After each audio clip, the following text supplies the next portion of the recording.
এই গাইস, আমি Swarnanka and welcome to the new episode of my channel. তো এখন আমি এই ভিডিওতে বেশ কিছু আপডেটস নিয়ে কথা বলবো। তো প্রথমে যে আপডেটটা দেবো সেটা হচ্ছে বাংলা সিনেমা। তো বাংলাতে রাজ চক্রবর্তী সিনেমা আসছে শুভশ্রী গাঙ্গুলি, সৌরসেনী মিত্র এবং আবির চ্যাটার্জির সাথে। রাজ চক্রবর্তী 23শে আগস্ট এই সিনেমাটা আসছে। এটা হচ্ছে গৌতম বুদ্ধর বাবরি যে উপন্যাস রয়েছে সেই উপন্যাস থেকে একটা সংস্করণ করা একটা সিনেমা, যেটার নাম হচ্ছে বাবলি, সেম নাম রাখা হয়েছে। তো এই সিনেমাটার প্রথম গান এর আগে এসে গেছিলো, সেই গানটা বেশ ভালো পপুলার হয়েছিল। এবার তার দ্বিতীয় গান আসছে শ্রেয়া ঘোষালের গলায়, সেই গানটার নাম হচ্ছে এলোমেলো রাত।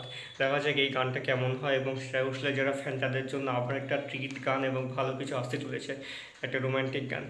দ্বিতীয় যেটা আপডেট সেটা হচ্ছে তামিল আর্টিস্ট যার নাম হচ্ছে শিবকার্তিকেয়া, মানে শিবকার্তিক বাংলাতে বলে। তো তার যে প্রোডাকশন হচ্ছে শিবকার্তিক প্রোডাকশন, তার যে একটা সিনেমা বেশ অনেক দিন ধরে প্রচুর ফিল্ম ফেস্টিভ্যালে ভালো ভালো অ্যাওয়ার্ড জিতেছে, যে সিনেমাটার নাম হচ্ছে কৌতুককালী দি অ্যাডামেন্ট গার্ল। তো এই সিনেমাটা অবশ্যই রিলিজ হচ্ছে 23শে আগস্ট। 23শে আগস্ট এই সিনেমাটা রিলিজ হচ্ছে, এবং এই সিনেমাটার লিড রোল প্লে করেছে হচ্ছে আর্নাবেন এবং সুরি। সিনেমাটা কিন্তু প্রচণ্ড ভালো অ্যাপ্রিসিয়েশন পেয়েছে প্রচুর বড় বড় ফিল্ম ফেস্টিভ্যাল থেকে, এবং আশা করা যাচ্ছে এই সিনেমাটা দারুণ কিছু একটা হবে। এবং সুরির পারফরমেন্স কিন্তু আরও একটা সিনেমাতে দারুণ হয়েছে, গারুদানের আগেই সিনেমাটা আসলে অবশ্য হয়েছে, এবং তার আগে প্রথম সিনেমাটা ছিল তার। তো এটার জন্য আমি বেশ এক্সাইটেড, দেখা যাক সিনেমাটা কেমন অ্যাপ্রিসিয়েশন পায় হল রিলিজের পর, এবং ওটিটিতে আসার পর আমি সিনেমাটা অবশ্যই দেখবো। থার্ড এবং লাস্ট যেটা আপডেট সেটা হচ্ছে সলমান খানের যে আপকামিং সিনেমা আছে সিকান্দার, এবং তার সাথে আরও বেশ কিছু প্রজেক্ট তার হাতে রয়েছে, যেমন টাইগার ভার্সেস পাঠান এবং টাইগার 4ও সম্ভবত আসতে চলেছে।